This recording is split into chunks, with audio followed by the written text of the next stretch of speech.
Hey, everyone. Hey, we're still here, huh? Y'all are still kicking it. My name is Ashley, and I'm so excited to be here with you tonight. I know I am standing between you and the after party, so let's do this. First of all, let's call out the elephant in the room, the literal elephant. I could have a baby at any moment. Right here on this stage. I had to call it out because I know y'all were thinking it. Watching me over there, was she rubbing her belly? But on that note, is there a doctor in the house, and can we maybe get her in the front row just in case? Now that that's out of the way, but actually still very much in my way, I'm going to take you on a journey to a warm spring day in May of 2012. I was 22, had my first job out of college as a traveling consultant, traveling from university to university to work with collegiate women. In May, I was actually on break visiting home. My sister was 16 at the time, and we ran out to get breakfast or something. We're not quite sure what we were doing, but we know it involved the Golden Arches.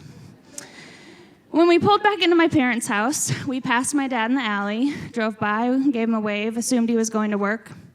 As we pulled into the house, I saw in my rearview mirror his brake lights, reverse lights, and he pulled right back in behind me. I remember looking at my sister saying, "Oh shit." My dad never really got mad or worked up about anything, so if he was reversing because we did something wrong, it must have been pretty bad. Or maybe he was warning us that our mom was in a bad mood that day, but kind of figured he just would have sent us a warning text. We all got out of our cars, and I just said, "Hey, what's up?" I remember him being very calm, walking up to us and just saying, "Well, girls, I have cancer, but everything's going to be okay." My sister and I were shocked, confused, and what felt like in a stop of time. I didn't ask any questions. We cried, we gave him a hug, but he was so confident that things were fine, I really didn't know what to do. He got back in his car for what, again, I assumed was going to work, later learning he was going to my grandparents' house to tell them. In the beginning of this cancer journey, it really did seem to be going okay. My dad had radiation and chemo, and we made it all a family affair, always getting to have Arby's when he was getting his treatments. A real treat. We probably should have coined curly fries and chemo or something. He responded to radiation well, and for the most part was kicking chemo's ass. Well, later I learned that was probably just the side he was showing us. That same May of 2012, my uncle, my dad's brother, also was diagnosed with cancer. Not the same type or treatment plan, but it was obviously a lot for our family. My uncle passed away just 4 months later in September, and at that time, it still never crossed my mind that the same thing would happen to my dad. In fact, remember that traveling job I told you about? I went back on the road in August, no concerns, no worries in my mind. What I will never understand is how in the world I never Googled stage 4 lung cancer. I mean, I was, and I still am, the girl running to WebMD if I find a scratch on my arm that I don't remember how I got it, and start planning my funeral for the new skin-eating disease I probably just got. Parts of me wishes that I would have asked more questions, and I would have looked into it more, while other parts knows that my dad wanted us to think all was well. As you've probably picked up what was going to happen way before I ever did, my dad died January 5th of 2013. While he was in and out of the hospital during the holidays and weeks leading up to that day, I was still in shock, and I really didn't think it was going to happen. I mean, I went to the mall the day he died. Can you tell that still weighs on me a lot? I don't even like to go to the mall. I will never understand some of the decisions I made the week leading up to the worst day of my life, and I know that many of us who experience grief often replay those days in our heads over and over. But I'm here to tell you that we cannot keep doing that. I'm fortunate enough to volunteer with an awesome organization here in St. Louis called Annie's Hope, who has taught me much. Yeah, shout out. They've taught me so much about grief and supporting families and children on their grief journeys. I've had many close friends lose parents in their young and young adult years, and it connects us all in such a meaningful way. I'm sure many of you are in the DPC as well.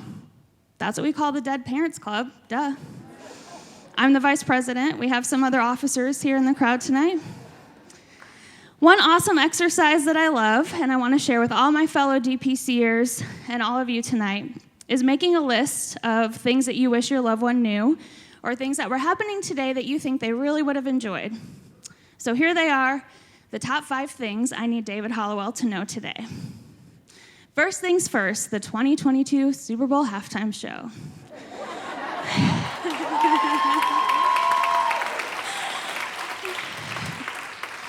Now, it's silly for me to think that he doesn't know anything about it because honestly, I'm pretty sure he somehow was constructing the show.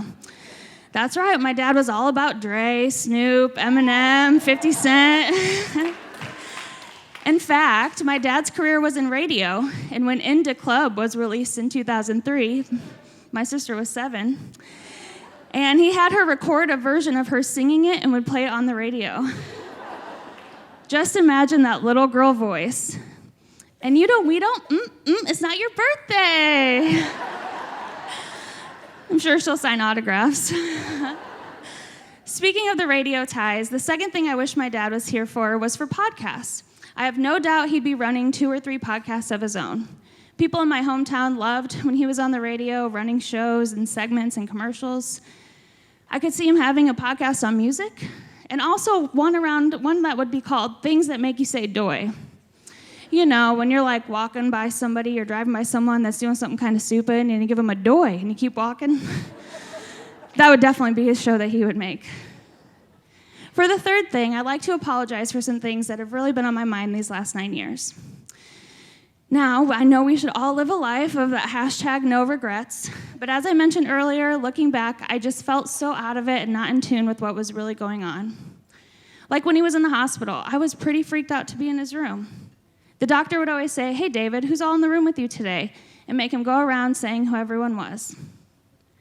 I had this huge fear that there would be this one time when he couldn't remember to say, "My daughter, Ashley."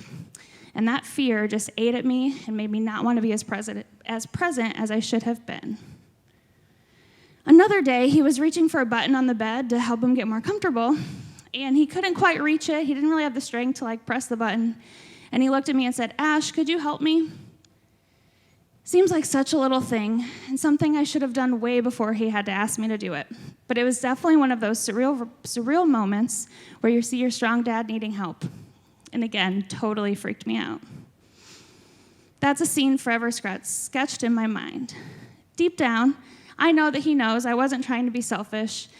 In fact, for how much he tried to hide and seem that things were going good in those moments, I'm sure me not always seeing him there at his worst was something he appreciated.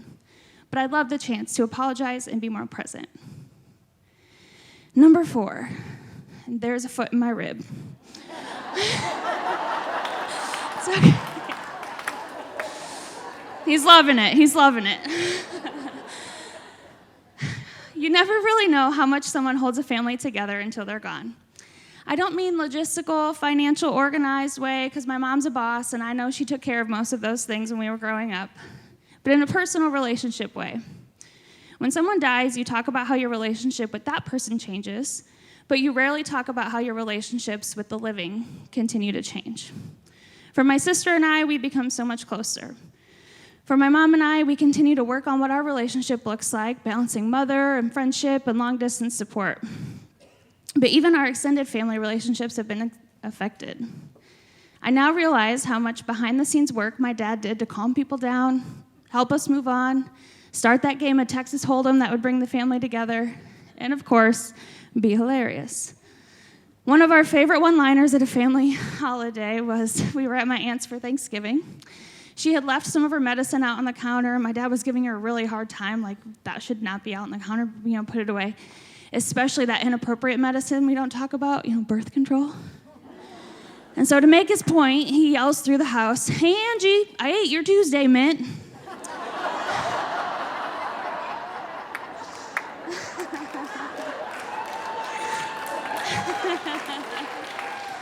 And that's how my cousin was born. No, that's not true. Family gatherings and dynamics will never be the same, but we're constantly working on new traditions and ways to fill that void. And last but not least, I would be so excited to share with my dad this baby boy coming our way very soon. Obviously, my dad loved us girls. But when my mom was pregnant, he swore if we were boys, both of our names would have been Elvis. Spoiler alert, this baby is not coming out with any blue suede shoes. But my dad would be so excited for a baby boy in the family. In fact, much like the Super Bowl, I'm pretty sure he probably had something to do with this. It's crazy to think how he's missed weddings, graduations, and big moves, that my adult friends have never met him, and that his grandson won't either.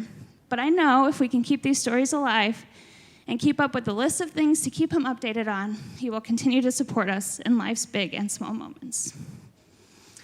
I want to be honest with you all. A week ago, this was not the story I was going to share. But these ladies up here, awesome ladies that you've met tonight, encourage us all to share what was most true to us. Sharing my dad's legacy and hopefully helping others not feel so alone on their grief journey is something very important to me.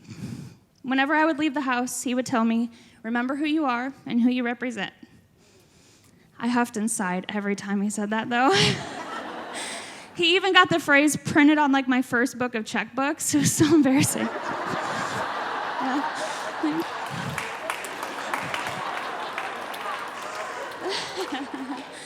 But it still obviously continues to influence me daily. But hey, if you're interested in my other story and how a waiting room full of dance moms made up a crazy rumor about me when I was in 5th grade, just find me at the after party. Thank you.